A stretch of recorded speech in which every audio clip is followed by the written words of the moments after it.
Will bankruptcy versus consumer proposal ever go to the dogs? In my Brandon's blog, we discuss the issues about bankruptcy versus consumer proposal. We will use a real-life case study to show the reasons why consumer proposals are better than bankruptcies. First, I should provide a very brief outline of how a dog or cat pet medical insurance works. A pet medical insurance policy runs just like those for humans. They typically have a yearly insurance deductible, need you to pay regular monthly costs, and include you filing a claim for benefits after paying your vet for pet care. When a family pet isn't acting normal, the last thing you need is to be fretting over is just how you're most likely be spending a lot of money for their emergency treatment. That's why pet medical insurance coverage intends to exist. They cover your pet's treatment when it comes to an unforeseen illness. This way you do not need to select between your pet's health and well-being and your savings. With pet medical insurance, you are financially in charge of paying your vet for all services and treatments. Like human medical insurance coverage, you then file a claim with the insurance company. They pay your claim for all eligible expenses, subject to any deductible in your policy. Bankruptcy versus consumer proposal, case study. Dog facts. When our potential client came to our office for a free first consultation, she provided us with a list of all of her assets, including her pet dog. Her dog was not a Best in Show winner of any prestigious dog shows. Therefore, the dog's value was emotional to the owner but had no real financial value. Therefore, under Ontario law, technically speaking, the dog, along with her other personal property, was exempt from seizure by a licensed insolvency trustee, formerly called a bankruptcy trustee, in a bankruptcy. She also listed as an asset, a health benefit claim. In our discussion, she advised that this was a pet medical insurance claim she filed for vet services for her dog and she was awaiting payment. The amount was significant to this woman and it got me thinking. If the woman was insolvent, how did she pay the vet? Did she use a credit card that had room on it that will never be repaid? The woman told me that she is single. Did a friend or relative pay the vet on her behalf and when the insurance claim comes in, she will give them the money?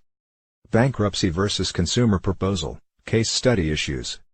These seemingly innocuous facts contain various issues in bankruptcy versus a consumer proposal.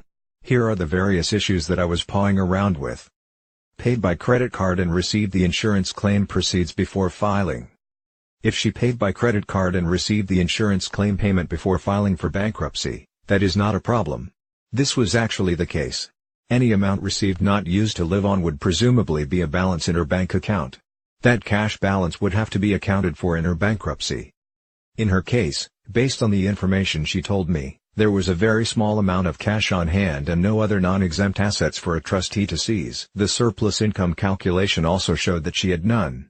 Therefore, in that case, there would not be any dividend paid from her bankruptcy estate to the unsecured creditors.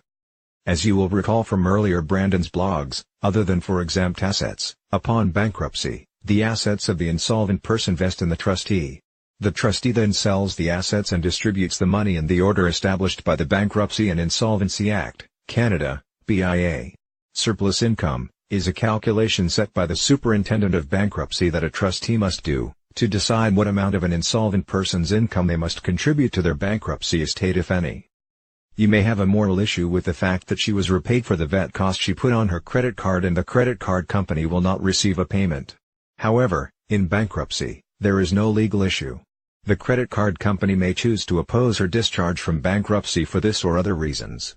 If they did, she could not receive an automatic discharge from bankruptcy. The matter would go to court for a discharge hearing. In a consumer proposal, it is a non-issue. The creditors must vote either in favor of or oppose the consumer proposal. The consumer proposal, by definition, has to be a better offer to the creditors than what they would receive in bankruptcy. In this case, in bankruptcy, they would receive nothing. In a consumer proposal, the creditors would receive a payment. If the required majority of creditors voted or were deemed to have voted in favor of the consumer proposal, the court was deemed to have approved it and the insolvent person fully paid the entire amount promised. The creditors are better off with their choice. Paid by credit card and did not receive insurance claim proceeds before filing. If this was the situation, and the woman filed for bankruptcy, then it is really simple. The amount receivable from the insurance company under her claim would be an asset of the bankruptcy estate, payable to the trustee. The trustee would have to put the insurance company on notice of the bankruptcy, and demand that the insurance company pay the claim to the trustee. When paid, those funds become part of the bankruptcy estate. In a consumer proposal, The value of this asset must be taken into account when formulating the offer to creditors. As previously mentioned, a consumer proposal must offer a better alternative for the creditors. A friend or relative paid the vet on her behalf and she did not repay the person before filing. In this situation, the person who paid the vet bill is an unsecured creditor of the woman. In either a bankruptcy or a consumer proposal, the person would have the right to file a proof of claim in the insolvency proceeding. If the claim was approved by the trustee, which it would be if submitted with proper proof of payment, the person would be entitled to any dividend to be paid. This is a very simple situation. A friend or relative paid the vet on her behalf and she repaid the person before filing. In the bankruptcy of the woman, this is a big problem for the friend or relative. The reason the repayment would have been made prior to filing is simple. The money was owed, and the insolvent woman did not want to see her friend or relative go unpaid before filing. The issue is that there are other creditors too, and they are being treated differently than this friend or relative. Section 141 of the BIA states all claims proved in bankruptcy shall be paid ratably. The corollary is that all ordinary unsecured creditors should be treated equally. The friend or relative who made the payment to the vet on behalf of the insolvent woman, who is an ordinary unsecured creditor, must be treated the same as the rest of them. So how is this to be done? Sections 95 and 96 of the BIA are the sections which deal with how to enforce this principle of the BIA. Section 95 deals with preferences. Section 96 deals with any transfer of property by the insolvent person at undervalue, transfer at undervalue. In this example, the preference section comes into play. A preference is defined as the transfer of any property, including a cash payment, made by the insolvent person to any creditor who is dealing either at arm's length or non-arm's length with the insolvent person. The transaction must be one that has the intention of preferring that creditor over the others. In this example, the definition certainly fits. Such transactions, limited only in time, are attackable by the trustee in bankruptcy. If the friend or relative is dealing at arm's length with the insolvent person, then the trustee can challenge any transactions which occurred within the 3 months before the date of the first bankruptcy event and ending on the date of the bankruptcy. If the friend or relative was deemed to not be dealing at arm's length with the woman, then the time period is extended from 3 months to 12 months. An initial bankruptcy event for a person is essentially the first day an insolvency proceeding started. For a person, the most likely initial bankruptcy events would be the date on which one of the following filings occurred. Assignment in bankruptcy. Notice of intention to make a proposal. Consumer proposal. Application for a bankruptcy order.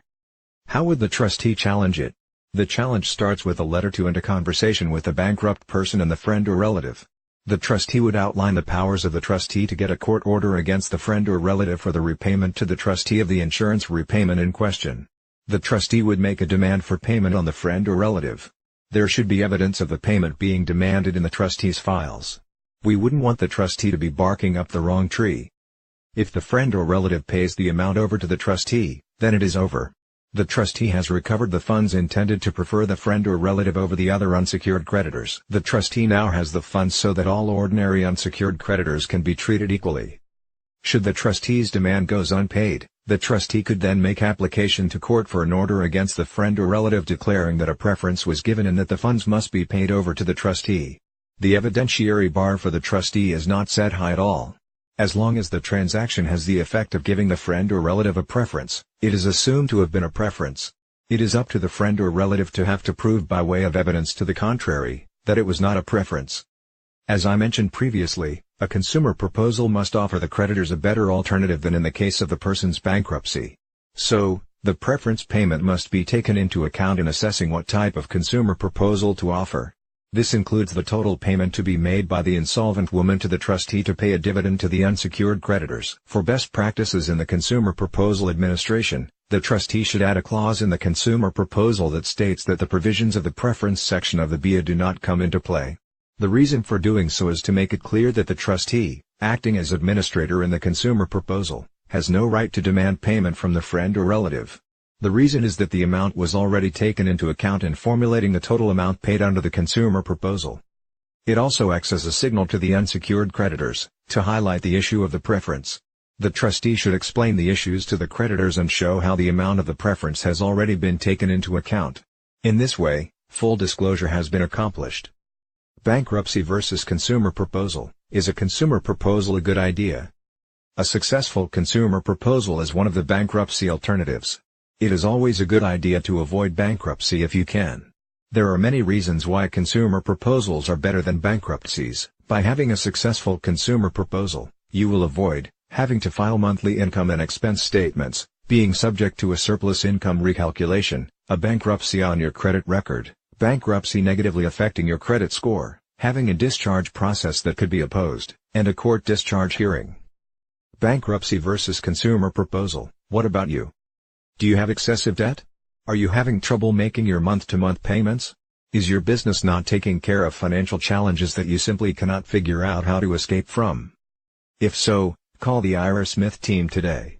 We have years and generations of experience assisting people and companies trying to find a financial restructuring or a debt negotiation strategy. As a licensed insolvency trustee, we are the only professionals identified, accredited and monitored by the federal government to give insolvency help and services to assist you to avoid bankruptcy. Call the Ira Smith team today so you can finish with the tension and anxiousness debt issues produce.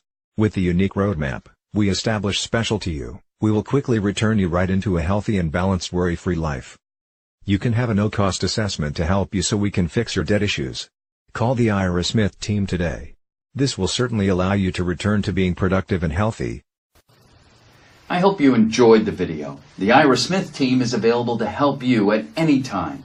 We offer sound advice and a solid plan for starting over, starting now, so that you'll be well on your way to a debt-free life in no time. For more information on a no-cost basis, please visit our website or call us.